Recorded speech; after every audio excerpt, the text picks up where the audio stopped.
কোনো এক বাড়িতে পরম পিতারে দীক্ষিত সন্তানের বাড়িতে পরমের ছবি দেখে আমি ওনার তত্ত্ব আদর্শে আকৃষ্ট হয়েছি। তখন থেকেই সমস্ত কিছুকে ভুলে আমার সমাজ, আমার ব্যক্তিগত জীবনের যত রকম সব কিছুকে তুচ্ছ তাচ্ছিল্য করে আমি এই পরম পিতার তত্ত্ব আদর্শে উদ্বুদ্ধ হয়ে অনুপ্রাণিত হয়ে চলে এসেছি। পরবর্তীতে আমার যে পরিবার, বিবি, বাচ্চা, তাদেরকেও পরম পিতা কৃপা করে নিয়ে এসেছেন, সবাই পরমের ইচ্ছায়। তাই মাত্র 12টা বছর 13টা বছর কতটুকু বা জানবো, এই অতল সমুদ্র, জ্ঞান সমুদ্রে কতটুকু আমি ডুব দিতে পারি। এই বিরাট শূন্য, যে শূন্যের আদি নেই, অন্ত নেই, শুরু নেই, শেষ নেই। মানব সমাজ সৃষ্টির থেকে আজ পর্যন্ত কোন যোগী ঋষি মুনি এই শূন্যের সাধনা করে যাকে আয়ত্তে আনতে পারেনি, যাকে বর্ণনায় কল্পনায় আনতে পারেনি। মানব সৃষ্টির থেকে আজ পর্যন্ত যত বৈজ্ঞানিক তৈরি হয়েছে, কোন বৈজ্ঞানিক এই শূন্যের সাধনা করে তাকে আয়ত্তে আনতে পারেনি। আমি তো একটা ক্ষুদ্র প্রাণী, তবু এই কয়েকটি দিনে পরম পিতা যতটুকু জ্ঞান দান করেছেন, এখানে বক্তব্য দেওয়ার জন্য নয়, যতটুকু আমি জেনেছি 2টি অক্ষর হলেও এই জানাটুকু আপনাদের কাছে দেওয়ার জন্যই ছুটে এসেছি। এখানে কোনো ভাষণ বা কোনো বক্তব্য এটা মনে করবেন না। আপনাদের আমার মাঝে যে আদান এবং প্রদান, সেই আদান প্রদানের জন্য ছুটে এসেছি। ভাই ভাই ভ্রাতৃত্ববোধের বন্ধনে আবদ্ধ হয়ে ছুটে এসেছি। যাই হোক, আমি ভাষাগত দিক থেকে ভুল ত্রুটি আগেই ক্ষমা চেয়ে নিয়েছি। যে শূন্য আমরা দেখতেই পাচ্ছি, দিনেও দেখি, রাতেও দেখি শূন্য, চারিদিকে শূন্য। আকাশের দিকে তাকালে এই আকাশের আর এক নাম শূন্য, শূন্যের আর এক নাম নাই, নাইয়ের আর এক নাম জিরো। তো যেখানে নাই কিছু, এ নাইকে আবার রূপে আনা, এ নাইকে আবার একটা রূপে, একটা মাত্রায়, একটা বস্তুর অনুকরণ করে নিয়ে আসা, এটা বিরাট ব্যাপার। যে নাই নাই, তার আদি নাই, অন্ত নাই, শুরু নাই, শেষ নাই, কিছুই নাই। তাহাই শূন্য, তাহাই নাই, তাহাই আকাশ। কিন্তু আছে, আমরা দেখছি নাই, কিছু নাই, কিন্তু আছে। অনেকেই বলে, আমাদের বাবা মারা বলেছিল, ঠাকুরদারা বলেছিল, ওই যে দেখতে পাচ্ছিস না নীল দেখা যাচ্ছে, ওখান থেকেই শেষ। ওই নীলটা ওখান থেকে শেষ, তারপর আর কিছু নাই। ওইটা আরো কাছে ছিল। আমাকে বুঝিয়েছিলেন আমার ঠাকুমা যে ওটা আরো কাছে ছিল। ওই কোন এক বুড়ি ওই টুকরিতে করে গরুর গোবর নিয়ে যাচ্ছিল বাইরে, ওই টুকরিটা শুনতে লেগে গেছে। ওই যে নীল আকাশটা দেখা যায়, ওখানে নাকি লেগে গেছে। এই বুড়ি করেছে কি, ওই হাতের ঝাঁটা দিয়ে মেরেছে। তারপরে সে অনেক গোসা করে এই আকাশটা আস্তে আস্তে আস্তে অনেক দূর ছুটে চলে গেছে। আমার ঠাকুমা আমার কাছে গল্প করেছিল ছোটবেলায়, তাই বিশ্বাস করে নিয়েছিলাম। তারপরে আস্তে আস্তে দেখি যে শূন্য তো শূন্যই, কিন্তু শূন্য মানে নাই, নাইয়ের মধ্যে আছে।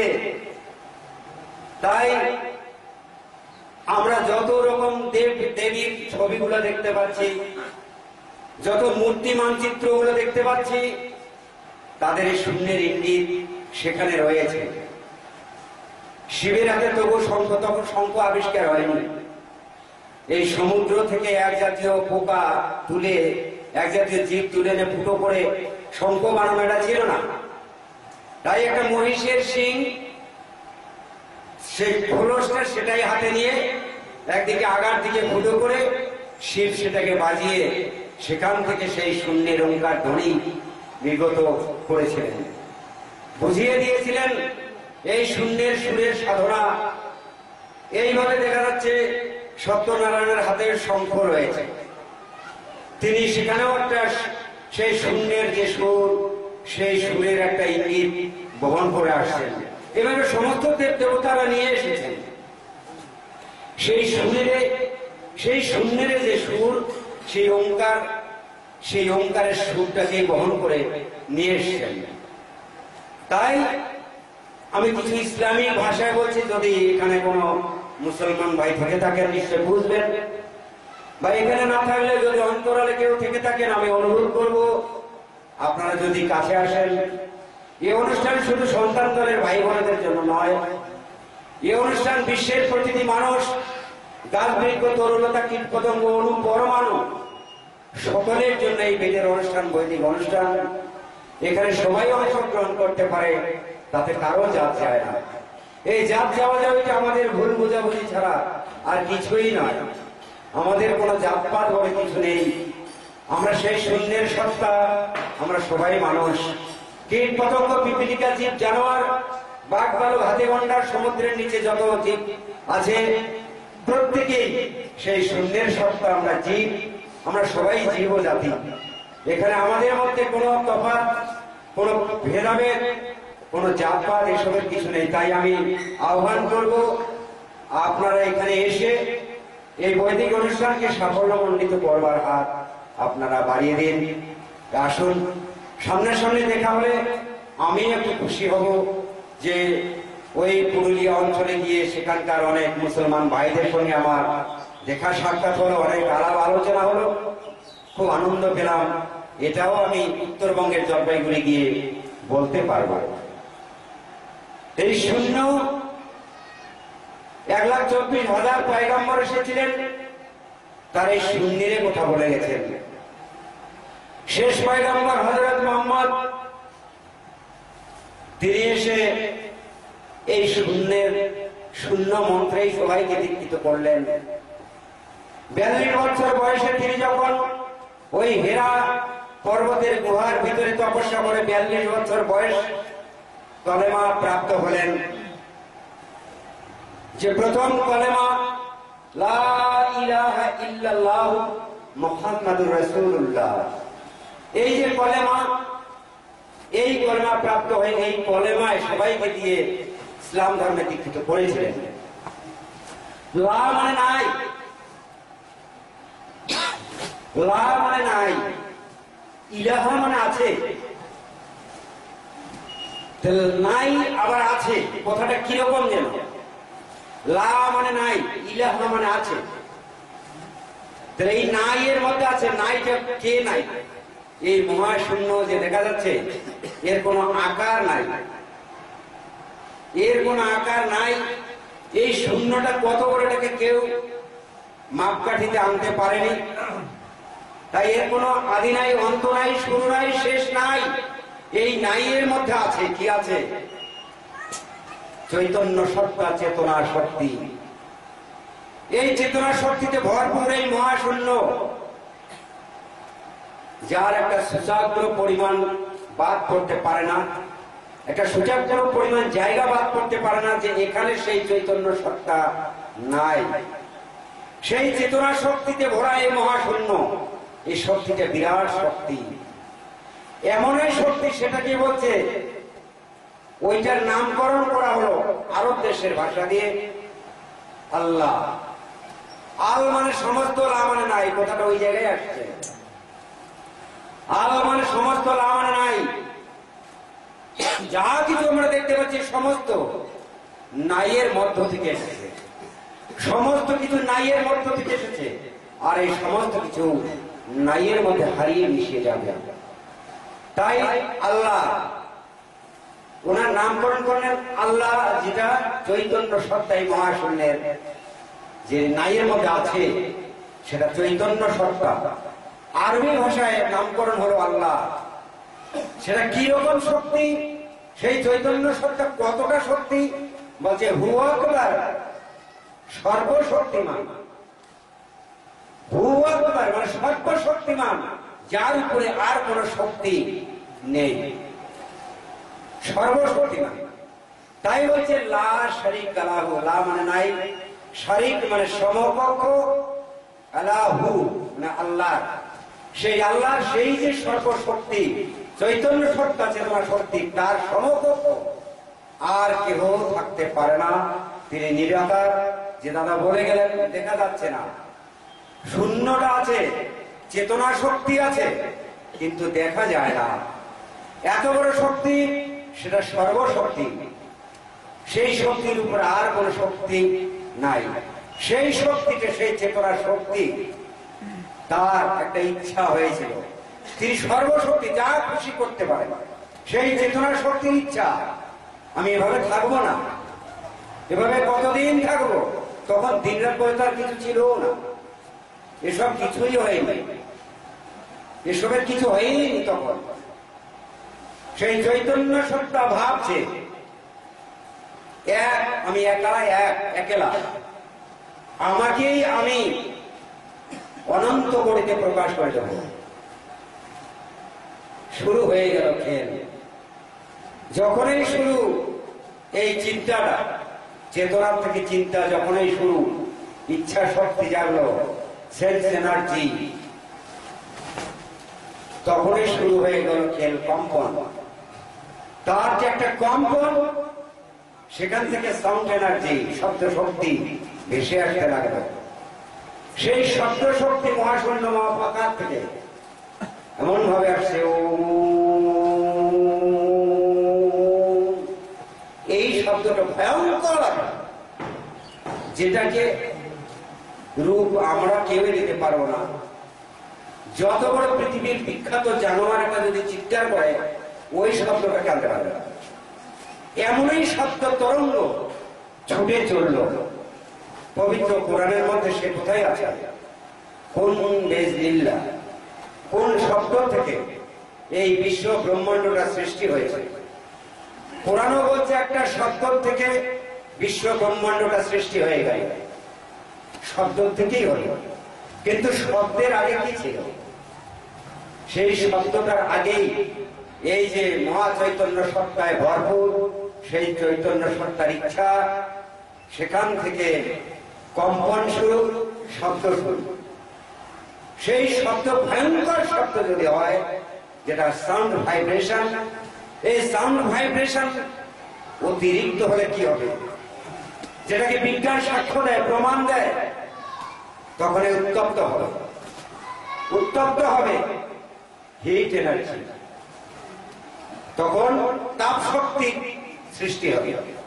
এই তাপ শক্তি তখন হতে লাগলো, উত্তপ্ত হতে লাগলো। এই মহাশূন্য ব্যাপী উত্তপ্ত, এমনই উত্তপ্ত হয়ে গেল।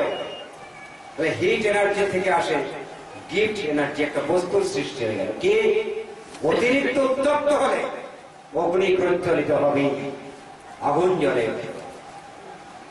এই শূন্যটাই, শূন্যের মধ্যে শূন্যটা সম্পূর্ণটা আগুন জ্বলছে। কত বড় হতে পারে সেই অগ্নিকাণ্ডটা?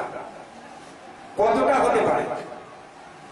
এই সামান্য একটা বাড়িতে আগুন লাগলে কয়েকটা ফায়ার ব্রিগেডের ইঞ্জিনের প্রয়োজন হয় নেভানোর জন্য। মহাশূন্যব্যাপী অগ্নি তরঙ্গ ছুটে চলছে, তার এমন তরঙ্গ, এমন এই সাউন্ড, সেই সাউন্ড হু হু, এই সাউন্ড চলছে আর আগুনের তরঙ্গ ছুটে চলছে। হতে হতে কি হলো? সেটা দোলা পাতা, সেই দোলা ছিটকে ছিটকে গেল। তার থেকে আজকের দিনে আমরা বৈজ্ঞানিকরা বেদজ্ঞরা নামকরণ করে দিলেন, এটা সূর্য, ওটা চন্দ্র, গ্রহ, নক্ষত্র, অনুগ্রহ, তমগ্রহ, অনেক কিছু আছে। অনন্ত কোটি নামকরণ কটার হয়েছে? এই যেগুলো দেখা যাচ্ছে কাছে পিঠে আছে, নামকরণ হয়ে গেল, এটা পৃথিবী। এইভাবে আস্তে আস্তে অগ্নিপিণ্ড গুলা কতগুলো আস্তে আস্তে নিভে গেল, অনেক নিভে গেল। তার মধ্যে এই পৃথিবী, এইরকম অনেকে নিভে গেছে, লাখো লাখো কোটি কোটি। এই নিভে গিয়ে আস্তে আস্তে কি হলো? সৃষ্টির রহস্য, সেই ওঙ্কার সত্তা, সেই চেতনা সত্তা, চৈতন্য সত্তা কিরকম, কিভাবে ধারাবাহিকতার ধারায় সৃষ্টি করে চলেছেন, একে বহু রূপে তৈরি করছেন, কিভাবে নিভে গেল, আস্তে আস্তে শীতল হয়ে গেল উপরটা। তাই বলে বলছি না যে পৃথিবীর ভিতরটাও শীতল হয়ে গেছে। 10 ফুট একটা গর্ত করে ঢুকলে বোঝা যায় কিরকম উত্তপ্ত ভিতরে। আরো ভিতরে অগ্নিকুণ্ড জ্বলছে দাউ দাউ করে, এখনো আগুন জ্বলছে। যাই হোক, আস্তে আস্তে শীতল হলো, তারপর শীতল থেকে আস্তে আস্তে স্যাঁতসেঁতে হয়ে গেল। স্যাঁতসেঁতে হতে হতে কোথাও কোথাও জলকণার সৃষ্টি হয়ে গেল। এই জলকণা হতে হতে, জলবিন্দু হতে হতে আস্তে আস্তে জলধারা ঝর্ণার আকার নিল। এই ঝর্ণা বইতে বইতে বইতে বইতে কয়েকটা ঝর্ণা মিলিত হয়ে আস্তে আস্তে নদীর সৃষ্টি হলো। কয়েকটা নদীর সম্মিলনে মহানদীর সৃষ্টি হলো। মহানদীর সম্মিলনে সমুদ্রের সৃষ্টি হলো। সমুদ্রের মিলনে মহাসমুদ্রের সৃষ্টি হলো। কি সুন্দর, কি অদ্ভুত সৃষ্টির রহস্য! সেই চেতনা শক্তি চৈতন্য সত্তা কিভাবে সৃষ্টি করে চলেছেন, একে বহু রূপে নিচ্ছেন। তারপরে আসলো এইভাবে যখন পানি বা জল চলছে, চলতে চলতে চলতে চলতে তারই থেকে আস্তে আস্তে শেওলা, শেওলার থেকে উদ্ভিদ হতে হতে সেই জলজ উদ্ভিদ ডাঙ্গায় উঠে আসলো। আস্তে আস্তে পোকার সৃষ্টি হলো জলে। সেই পোকাগুলো বিভিন্ন আকারের বিভিন্ন রূপে রূপান্তর হতে লাগলো। কিছু কিছু ডাঙ্গায় উঠে আসলো। আস্তে আস্তে তারা উভয়চর প্রাণীতে পরিণত হলো, জলে ডাঙ্গায় বাস করতে পারে। এখনো তার দৃষ্টান্ত রয়েছে। কতগুলো প্রাণী আছে জলেও বাস করতে পারে, ডাঙ্গায়ও বাস করতে পারে। আর কতগুলো এমন হয়ে গেল যে জলে আর পারবে না থাকতে, জলে বাস করতে পারবে না, জলে সে অক্সিজেন নিতে পারবে না, মরে যাবে।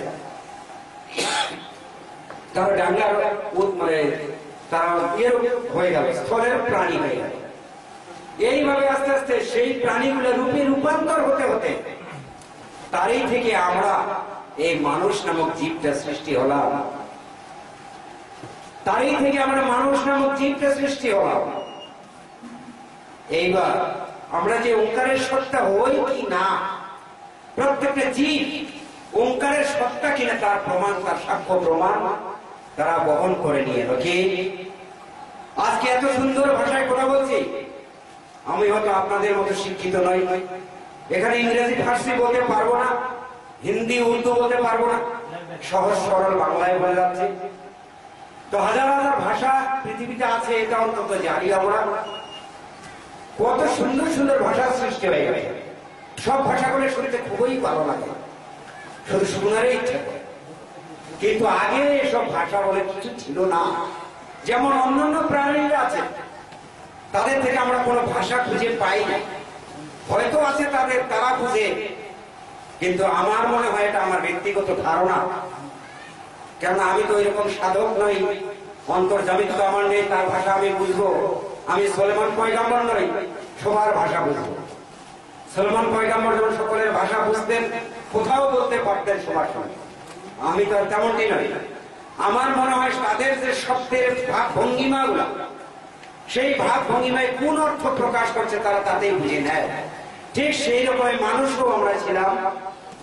হু হা চিৎকার, হাত পা নাড়িয়ে, মাথা নাড়িয়ে মনের ভাব প্রকাশ একে অপরের সাথে। এতেই বুঝে নিত যে এই চিৎকারটা দিল, এই শব্দটা করলো, এটা সে ভালোবাসার শব্দ দিল, না ভয় পেয়ে আমাকে ডেকেছে, না কোনো আক্রমণাত্মক হয়েছে, না কোনো ইয়ে কবলে পড়েছে। তাদের ওই চিৎকারের ভাবভঙ্গি থেকে তারা বুঝে নিত। সেইভাবে তার কাছে তারা যেত। যদি কোনো বিপদের চিৎকার হতো, সবাই সেখানে দ্রুত গতিতে ছুটে যেত।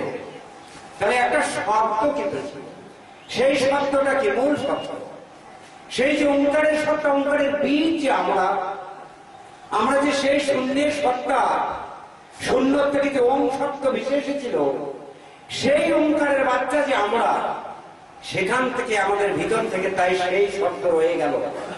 একটা শব্দ হু করে চিৎকার করত, ও করে একটা চিৎকার দিত। সেই মূল শব্দটা যে ছিল, সেই শব্দটাই হচ্ছে মূল শব্দ, ওঙ্কার শব্দ।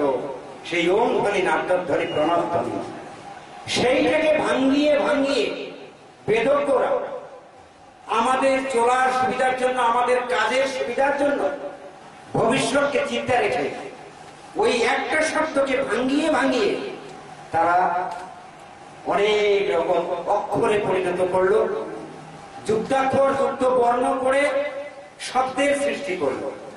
শব্দগুলো তারা নিয়েছে এক একটা ধাতুর থেকে, সেই শব্দগুলোকে তারা নিয়েছে।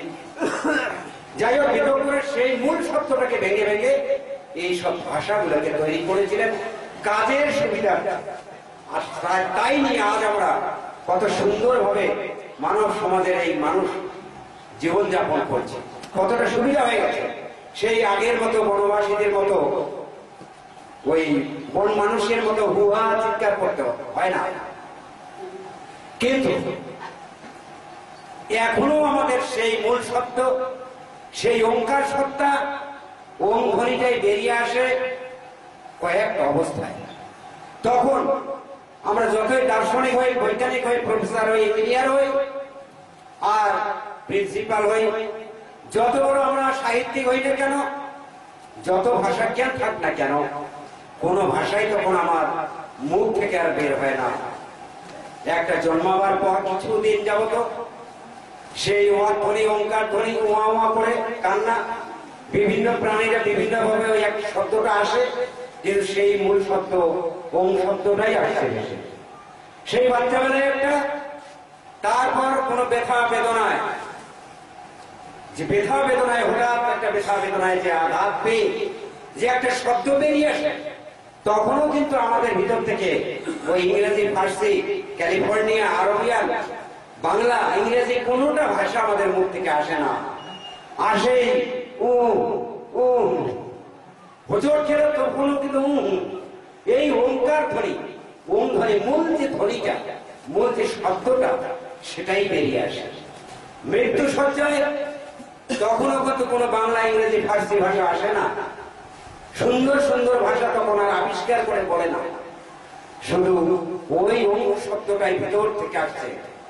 তখন এই তিন অবস্থার মধ্যেও জানিয়ে দিচ্ছে যে আমি সেই ওঙ্কারের সত্তা, আমি সেই ওঙ্কারের বাচ্চা, আমি সেই সুরেরই সত্তা, আমি আর কেহ নই। আমার পরিচয় ওই একটাই, আমি হিন্দু নই, মুসলমান নই, খ্রিস্টান নই, চীনা, জাপানি নই, আমি আর কিছু নই। আমি সেই ওঙ্কারের, সেই ওঙ্কার সুরের সত্তা, সেই সুরের বাচ্চা, সেই ওঙ্কারেরই আমি সন্তান। তাই মৃত্যু সজ্জায় কোন বাহ্যজ্ঞান নেই। কার সঙ্গে কথা বলবে, দুটো কথা বলার পর সে চলে যাবে না, এই জ্ঞানটুকুও তার নেই। কিছুই জানছে না, কিছুই বুঝছে না, এদিকে কোনো জ্ঞান নেই। কে আসছে, কে ডাকছে, কে বাবা বলে ডাকছে, কে মামা বলে ডাকছে, কে পিসা বলে ডাকছে, কে মেশো বলে ডাকছে, কে দাদা বলে ডাকছে, কোনো সাড়া নেই। শুধু একটি তার ভিতর থেকে বেরিয়ে আসছে, এই যে ওয়া ধ্বনি করছে, শুধু ওইটা আসছে। তখন তো ইংরেজিতে বলছে না যে আমি চলে যাচ্ছি, তখন তো আরবি ভাষায় বলছে না, তখনও জানিয়ে দিচ্ছে, চলে যাওয়ার সময় জানিয়ে দিচ্ছে আমি চলে যাচ্ছি, আমি ওঙ্কারের সত্তা, আমি ওঙ্কারের বাচ্চা। সেই ওঙ্কার, সেই ওঙ্কারী, সেই গুণ ধরে কোথা থেকে এসেছে? সেই শূন্য থেকে এসেছে। আমরা সেই শূন্যের সত্তা, সেই শূন্যের বাচ্চা। আমরা সবাই এখানে এসে ভোটারি করছি, আমি মুসলমান, এই বড় বড় দাড়ি রেখেছি আর বড় টুপি দিয়েছি, আলখাল্লা পড়েছি, বাস আমি সুন্দরভাবে সেজে গুজে বেরিয়ে এসে বলছি আমি মুসলমান। তাতে আমি মুসলমান হয়ে গেলাম। মুসল जो ईमान, মুসলমান, ওখানেও দুইটা শব্দ আছে, সন্ধি হয়েছে, মুসল মান। মুসল जो ईमान, মুসলমান বৃহৎ, ব্যাপক, বিরাট। ইমান, ইমানের ব্যাপকতা যাহার ভিতরে আছে, বিন্দু মাত্র খাদ নেই, তাকেই বলা হবে মুসলমান। বেশভূষায় কোনদিন মুসলমান হওয়া যায় না, বেশভূষায় হিন্দু হতে পারে না। যাহার ভিতরে নেই কোন হীনমন্যতা, সেই হিন্দু। হিন্দু শব্দের অর্থ হীনমন্যতাহীন। আমরা ফুটানি করছি, টিকি রেখে, পয়টা দিয়ে বা গেরুয়া পরে, মালা পরে ভাবছি যে আমি প্রকৃত একজন হিন্দু হয়ে গেছি, প্রকৃত অর্থে সনাতন ধর্ম অবলম্বী হয়ে গেছি। সনাতন শাশ্বত চিরন্তন সত্য যা, তাই সনাতন, যাহার লয় নেই ক্ষয় নেই। কার লয় নেই ক্ষয় নেই? ওই যে কিছুক্ষণ আগে এখানে দাদা বলে গেলেন 5টি বস্তু, জল আলো মাটি বাতাস। এই জল আলো মাটি বাতাস কোথার থেকে এসেছে? ফাঁকার থেকে। এই 5টা জিনিসের লয় নেই ক্ষয় নেই। তাহলে আমাদেরও কিন্তু লয় নেই ক্ষয় নেই। ভাববেন এটা কেমন কথা বললো, আমাদের লয় নেই ক্ষয় নেই। এই জন্ম নিয়ে এলাম, এই 50, 60, 10, 20, 50, 60, 70, 80 মরে যাবো, চলে যাবো, তো আমাকে খুঁজে পাবে না। কে বলছে আমাকে খুঁজে পাওয়া যাবে না? ভুল ধারণা। আমরা অতদূর এগোতে পারি, তাই বলছি আমাদের লয় নেই ক্ষয় নেই। পঞ্চভূতের সৃষ্টি আমার এই দেহ, জল আলো মাটি বাতাস ফাঁকার সৃষ্টি আমার এই দেহ। কি করে আমার লয় ক্ষয় হয়ে যেতে পারে? মুসলমান ভাইরা বলবেন, হ্যাঁ হয়তো কবরে দিলাম, কিছুদিন পরে পাওয়া যাবে না তাকে। হ্যাঁ, পাওয়া যাবে না, ঠিক আছে, গেল কোথায়? সেখানটায় খুঁজে হোক না। ওই ব্যক্তিটা কোথায় গেল তাকে একবার খুঁজে দেখা হোক না। খুঁজে দেখার ক্ষমতা আমরা অর্জন করতে পারি না। হিন্দু ভাইরা বলবে, চিতা জ্বালিয়ে শেষ করে দিয়ে এলাম, ছাইটুকুনো নদীর জলে ভাসিয়ে দিলাম, কোথায় তাকে খুঁজে পাওয়া যাবে? সে তো হারিয়ে গেল, মিশিয়ে গেল। না, ভুল ধারণা। এটা আমাদের ধারণার কথা নিয়েই আমরা চলি। পরম পিতা আমার বলেছেন, ধারণার কথাটা বলার অধিকার আছে, ধারণায় চলার অধিকার নেই। কিন্তু আমরা ধারণার কথা বলি না, ধারণায় চলি। সবসময় ধারণায় চলি, মন্তব্য করি, ধারণায় সিদ্ধান্তই করে বসি, ধারণার বশত নানান রকম সিদ্ধান্ত করে বসি। তাই সদা সর্বদাই আমাদের হয়ে যায় ভুল। আমাদের দেহ সত্তাকে, এই দেহ থেকে যখন প্রাণ পাখি বেরিয়ে চলে যাচ্ছে, করতে করতে চলে গেল, সেই সত্তাটা কোন সত্তা? এই যে প্রাণ প্রাণ করছি, কেউ আত্মা আত্মা করছি, কে সোজা ভাষায় আত্মা আত্মা বলছি, আত্মাটা বেরিয়ে গেছে, आत्मा बेरिए गए, वो आत्मा बाहर हो गया है, आत्मा नहीं आई है इसके अंदर, आत्मा नहीं आई। तो आत्मा आत्मा से करছি, আত্মা আত্মা করছি, রূহ রূহ করছি, আরবি ভাষা বলছি রূহ, রূহটা চলে গেছে। হ্যাঁ, আছে ওদিকে। ওই যে মুসলমান ভাইয়েরা বলে, তোর কবর যখন সময় হয়ে গেছে, ওই কবরস্থানের জায়গাটুকু তোকে ডাকছে, আয় তুই তাড়াতাড়ি আয়। কিন্তু আদৌ যে এটা কথাটা বাস্তব কিনা জানে না, বলতে হয় বলে দিল। সত্যি কি ডাকে? হ্যাঁ, ডাকবেই তো। মাটির বন্ধু মাটি, যে মাটি এখানে পড়ে আছে, যার আর আদর যত্ন হবে না, তো সে মাটি তো বলবেই, আয় তোকে আমি জায়গা দিচ্ছি। এইবার মুসলমান ভাইয়েরা বলছে, ওই চিতায় জ্বালিয়ে দেওয়া জাহান্নামের কাজ, দোজখের কাজ। এই অবস্থায় এই দেহটাকে জাহান্নামে আমরা দিতে পারি না, কেননা জাহান্নামে নাকি আগুন আছে, দোজখের নাকি ওটা আগুন দিয়ে তৈরি। অতএব ওটা আল্লাহর ব্যাপার, আল্লাহ তাকে দোজখে দেয় না কি করে সেটা আমরা জানি না। কিন্তু এই অবস্থায় দেহটাকে আমরা দোজখে দিতে পারি না, তাই আমরা কবরে দেব। এইবার কবর খুললো, তারপরে দেহটাকে যত্ন করে কবরে রাখা হবে। কিরকম যত্ন? পুরুষের জন্য 3খানা নতুন কাপড়, আর মহিলাদের জন্য 5খানা নতুন কাপড়, মানে 5খানা টুকরা, 5 ভাগে বিভক্ত, আর পুরুষের জন্য 3 ভাগে বিভক্ত। পেঁচিয়ে তাকে আগে স্নান করিয়ে, কিভাবে? সেই জলে গোলাপ জল দিয়ে, ভালো সাবান দিয়ে, সুন্দর করে তাকে স্নান করিয়ে দিয়ে, সেই কাপড় দিয়ে সাজিয়ে গুজিয়ে আবার আতর, গোলাপ জল, মেশক, জাফরান দিয়ে কবরস্থানে নিয়ে যাও, কবরে রাখো। এর উদ্দেশ্য কেন এত আদর যত্ন? কেন মেশক, জাফরান? মৃতদেহটা পচে গলে যাবে? কিন্তু না, আছে একটা কারণ, উদ্দেশ্য হয়তো জানি না, করতে হয় তাই করি। এটা নাকি ধর্মের বিধান। ধর্মের বিধান না, এটা হচ্ছে বিজ্ঞানের বিধান। বিজ্ঞানের বিধান কিরকম? যে একটা বডি যখন পচে যাবে, দুর্গন্ধ বেরিয়ে আসবে। যদি দুর্গন্ধটা আসে ভবিষ্যৎ কারণে, তাহলে কেমন হবে? সেই দুর্গন্ধটাকে মেরে দেওয়ার জন্যই এই আতর গোলাপ জল মিষ্টি জাফরান সেখানে প্রয়োগ করা হচ্ছে পচা গন্ধটাকে নষ্ট করবার দিয়ে রাখা হলো ফাঁকা করে সেখানে উপরে এতটুকু গর্ত করে মহিলাদের জন্য সিনা বরাবর, নিচে দেওয়া হলো ওটা ফাঁকা, উপরে বাঁশের ফাঁড়ি দিয়ে তার উপরে কলা পাতা কিংবা প্লাস্টিক, তার উপরে মাটি আচ্ছাদন করে সুন্দরভাবে দেওয়া হলো। এবার কি হলো, অনেকে ওই কুল গাছের ডাল এনে কেটে দিল সেখানে, আর অনেকে খেজুর পাতার ডাল এনে দেয়। বা কেন, কারণটা যে কি জানি না, দিতে হয়, ধর্মের বিধান তাই নাই। হযরত মুহাম্মদ করেছিলেন একটা কারণ। আরব দেশে খেজুর প্রসিদ্ধ দেশ, খেজুর প্রধান দেশ আরব দেশ। আমাদের ভারতবর্ষ, আমাদের এই বাংলা খেজুরের দেশ নয়, তাই খেজুর গাছ সদা সর্বদাই পাওয়া যায়, সর্বত্র পাওয়া যায়। এইবার কোন কারণ কোন মৃতদেহকে খেজুর পাতা দিয়ে আবৃত করে রেখেছিলেন হযরত মুহাম্মদ সাল্লাল্লাহু আলাইহি ওয়াসাল্লাম, আর আমরা কবরে রাখার পরে খেজুরের ডাল এনে এখানে দিয়েছি। মাটি তো দেওয়াই হলো, তারপরে খেজুর, আর খেজুর না পাওয়ার পর একটা কাটা জাতীয়, তাহলে এবার কুল গাছ আছে, তাই কুল গাছের ডাল এনে দেওয়া, আর কিছু নয়। যাই হোক, এইবার সেখানে 10-12 দিন পর যদি সেই মাটি সরিয়ে, বাঁশের ফাটি সরিয়ে দেখা যায় ওই মরদেহটা ফুলে গেছে, ফেটে গেছে, তার থেকে জল বেরিয়ে আসছে। ওই জলটা কোথায় যাচ্ছে? তার 2-3 দিন পরে দেখা যাবে জলটা শুকিয়ে গেছে। কোথায় গেল?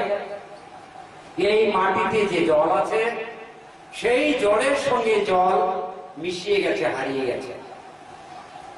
আর 1-2 বছর পর, 12 কিছুদিন পর যদি ঘুরে দেখা যায়, তার কোনো অস্তিত্ব খুঁজে পাওয়া যাবে না।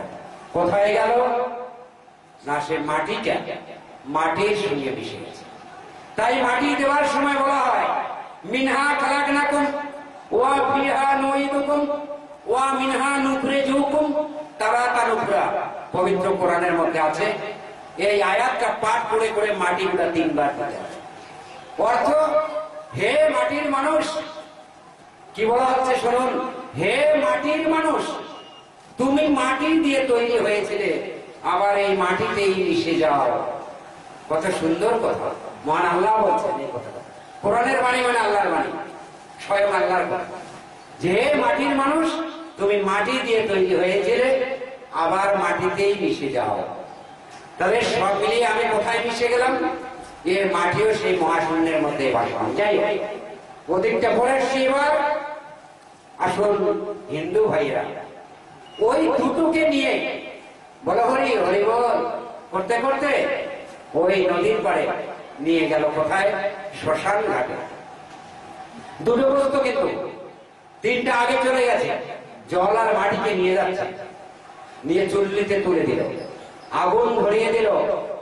আগুনের তাপে সেই দেহটার থেকে জলগুলো গদগদ করে বেরিয়ে আসছে, আর আগুনে পড়ে সেই জল বাষ্পে পরিণত হয়ে আকাশের দিকে উড়ে যাচ্ছে। এই আকাশটা সম্পূর্ণ মহাকাশ, মহাশূন্য, জলে ভরা, আমরা দেখতে পাচ্ছি না। সে চোখ বন্ধ, আমাদের পর্দা পড়ে গেছে সেই চোখে, এই চোখে এমনই পর্দা পড়ে গেছে, আমরা কিছুই দেখতে পাই না। আমরা দেখতে পাই কোনটা? একটা সুন্দরী রমণী রাস্তা দিয়ে যাচ্ছে, ওটার বেলায় আমাদের চোখগুলো খুব ভালো দেখে। কিন্তু মহাশূন্যটাতে কি আছে? মহাশূন্যের কথা একবার ভাবি না, মহাশূন্যের দিকে কেউ তাকাই না। এই চোখ দুটো দিয়েছেন কিসের জন্য? এই সব কুৎসিত দেখার জন্য না, সেই ভালোটাকে, সুন্দর জিনিসটাকে রিচার্জ করবার জন্য, দেখবার জন্য, বাস্তবটাকে উপলব্ধি করবার জন্য। আমাদের ওই বেলার চোখটা ভালো প্রয়োগ করি। যখন 1 কেজি বেগুন কিনতে যাই বাজারে, একটা বেগুন উল্টে পাল্টে 14 বার দেখি কানা পোকা আছে নাকি। তারপর ধর্ম করি, কোন পীর সাহেব আসলেন, কোন একজন কি বলে গুরু মশাই আসলেন, গুরুজি আসলেন, বলছে এই ধর্মটা খুব ভালো, তোমায় এই ধর্মটা নিতে হবে। সঙ্গে সঙ্গে কোনো কথা নাই, সাষ্টাঙ্গে প্রণাম করে ফেললাম, ধর্মটাকে গ্রহণ করে ফেললাম। যে ধর্ম আমার বংশ পরম্পরায় চলতে থাকবে সেখানে কোনো বাজ বিচার নেই, সেখানে কোনো দেখা দেখি নেই। ভাবে উচ্ছ্বাসে আবেগে ভরে গেলাম, মেনে নিলাম, একবার ভেবে দেখলাম না, কোনোটাকে কাজে লাগালাম না। চোখ, নাক, কান, পঞ্চ ইন্দ্রিয় তথা জ্ঞান ইন্দ্রিয়, 6টা ইন্দ্রিয়, একটাকেও কাজে লাগালাম না। আর 1 কেজি বেগুনের বেলায় সম্পূর্ণটা প্রয়োগ হচ্ছে, একেবারে জ্ঞান ইন্দ্রিয় থেকে শুরু করে পঞ্চ ইন্দ্রিয় সবগুলো প্রয়োগ করে দেখছি, সেখানে মিলিয়ে নিচ্ছি। এক সন্ধ্যা খাবো, শেষ। আর বংশ পরম্পরায় এটার বেলায় তাই মহাশূন্যের দিকে তাকাচ্ছি না। এই মহাশূন্য জলে ভর্তি, জলের এমনই ক্ষমতা, প্রথমে বাষ্প হবে, দেখা যাবে চোখে। এই বাষ্প প্রমাণ একটা কেটলি কিংবা একটা হাঁড়িতে করে জল